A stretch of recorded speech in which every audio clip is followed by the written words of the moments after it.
नमस्कार साथियों, स्वागत है आपको अपने YouTube channel RS Raman official में। साथी कैसे हैं आप लोग? उम्मीद करता हूं आप लोग अच्छे होंगे। साथी जैसा कि आप लोग को पता है, लगातार शिक्षक बहाली में भाग लेने वाले शिक्षक का भर्ती के माध्यम से संघर्ष और मेहनत किया जा रहा था कि जल्द ही शिक्षकों की बहाली की प्रक्रिया जो है धरातल पर उतर आए। इसी बीच में साथी लगातार कह सकते हैं भर्ती के माध्यम से सीटेट और बीटेट के सर्टिफिकेट को लेकर के बहुत ज्यादा प्रश्न आया करता था कि किस प्रकार से अपने सर्टिफिकेट को वेरीफाइड कर पाएंगे, साथ में कौन कौन से ऐसे त्रुटियां हैं जो सर्टिफिकेट में होने पर आपके सर्टिफिकेट को इनवैलिड अर्थात कह सकते हैं फर्जी घोषित किया जाता है। तो साथ ही आज के वीडियो में हम लोग बात करेंगे कि आप अपने सीटेट बीटेट या एस्टेट के सर्टिफिकेट को फर्जी आपका है या ओरिजिनल है, इसको लेकर के बात करेंगे। साथ में कौन कौन ऐसे पहलू है जो आपको रहना आपके सर्टिफिकेट में जरूरी है ताकि आप किसी प्रकार के समस्या में आप ना पड़ सके। तो आइए साथी वीडियो को प्रारंभ करते हैं, लेकिन इससे पहले एक बड़ी खुशखबरी सीटेट की तैयारी करने वाले सभी साथियों के लिए इस वीडियो को आप लोग देखिए।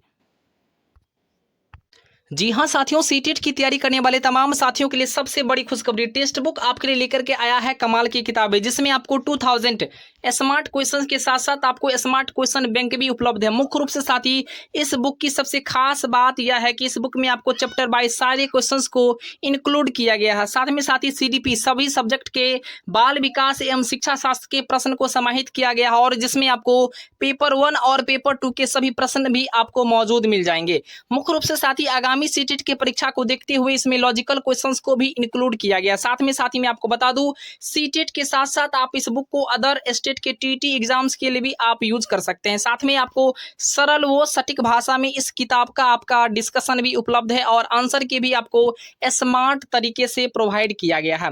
आप इस बुक को आसानी से परचेज भी साथी कर सकते हैं। इसी वीडियो के डिस्क्रिप्शन में आपको लिंक मिल जाएगा, जहां से आप अमेजन और फ्लिपकार्ट पर इस बुक को आसानी से परचेज कर सकते हैं, जो लिंक दिया हुआ। और मैं आपको बता दूं साथी, अगर आप भारी डिस्काउंट चाहते हैं तो आपको स्मार्ट बुक टीटी के रूप में आपको प्रोमो कोड यूज करना होगा, जो पूरी तरीके से स्मार्ट बुक टीटी आपको कैपिटल में लिखना है, और आपको भारी डिस्काउंट भी इस बुक के परचेजिंग पर आपको मिल सकता है। मुख्य रूप से भारी डिमांड को देखते हुए फाइनली टेक्स्ट बुक आपके लिए कमाल की किताबें प्रस्तुत किया हुआ है।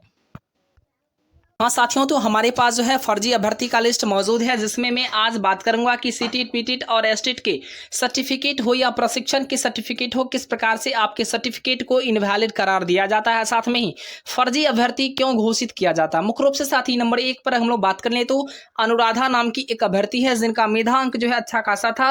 यू आर फीमेल कैटेगरी से बिलोंग करती थी, और अभियुक्त में आप जब देखेंगे तो लिखा हुआ है सीटेट स्कैन कॉपी, अर्थात सीटेट का जो सर्टिफिकेट इनके पास था, मार्कशीट इनके पास था, वह स्कैन कॉपी था, और यही कारण है उन्हें फर्जी अभ्यर्थी घोषित किया गया है।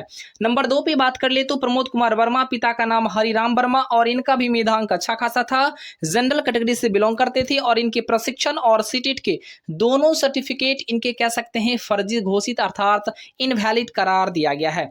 नंबर 3 पे साथ ही बात कर ले, बहुत ही ज्यादा महत्वपूर्ण है, और इसमें एक व्यक्ति का नाम है, एक अभ्यर्थी का नाम है जनार्दन, और यह यू आर कैटेगरी से नहीं है, यानी यह बीसी कैटेगरी से, और मुख्य रूप से इनके सर्टिफिकेट को भी इनवैलिड करार दिया गया है।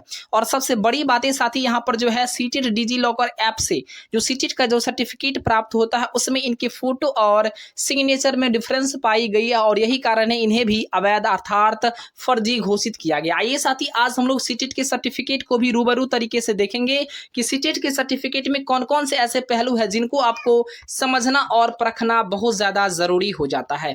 तो साथ ही हमारे पास एक अभ्यर्थी का सर्टिफिकेट मौजूद है। जैसा कि आप लोग को पता है, सीटेट के सर्टिफिकेट को जो इशू करता है उस संस्थान का नाम है central board of secondary education, अर्थात सीबीएसई ही सीटेट के सर्टिफिकेट को इशू करती है, और सारा एग्जाम्स का प्रोसेस भी वही कंप्लीट कराता है।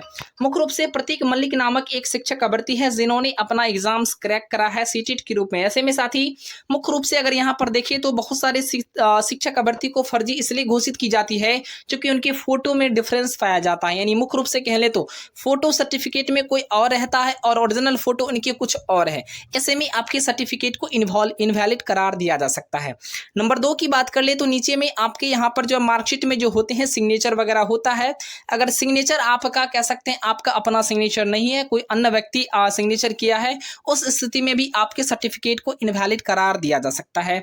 नंबर 3 पे साथ ही बात कर ले तो आपके फादर मदर और जनरल कैटेगरी के अलावे अगर आपका जिस कैटेगरी से आप बिलोंग करते हैं दूसरा कैटेगरी अगर मेंशन है, स्पेलिंग मिस्टेक वगैरह अगर कह सकते हैं ज्यादा है, तो आपको इनवैलिड करार दिया जा सकता है। और सबसे बड़ी बात, जो सबसे महत्वपूर्ण बात है साथ ही मैं आपको बता दूं, सीटेट के सर्टिफिकेट के जस्ट नीचे आपको दिखाई पड़ेगा यहाँ पर एक क्यूआर कोड अर्थात बारकोड दिखाई पड़ता है।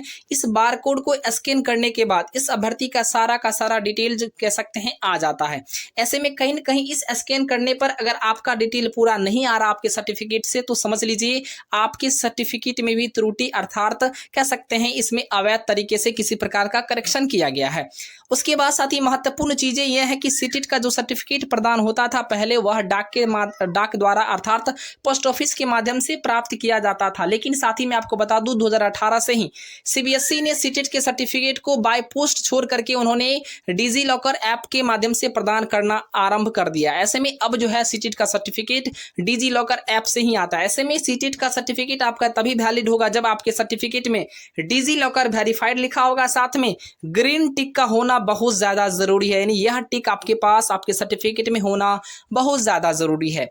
बहुत सारे शिक्षक अभ्यर्थी क्या करते हैं, गलत तरीके से फर्जी तरीके से अपने सर्टिफिकेट को किसी दूसरे के सर्टिफिकेट को स्कैन करवा करके एडिट करवा करके शिक्षक बहाली की प्रक्रिया में भाग तो ले लेते हैं, लेकिन आगे जाने पर उन्हें उनके सर्टिफिकेट को जब जांच होती है तो फर्जी पाया जाता है और बाद में उन्हें लौटा दिया जाता है और उन पर कह सकते हैं कार्रवाई भी की जा सकती है। कुल मिलाकर साथी आप लोग समझ गए होंगे कि किस प्रकार से अपने सर्टिफिकेट को जांच किया जाता है। ऐसे में अगर किसी प्रकार की परेशानी भी है तो मुझे कमेंट करके बताएं, मैं जरूर आपके कमेंट का रिप्लाई देने का प्रयास करूंगा। जय हिंद, वंदे मातरम। देखते रहिए आरएस डायमंड ऑफिशियल को।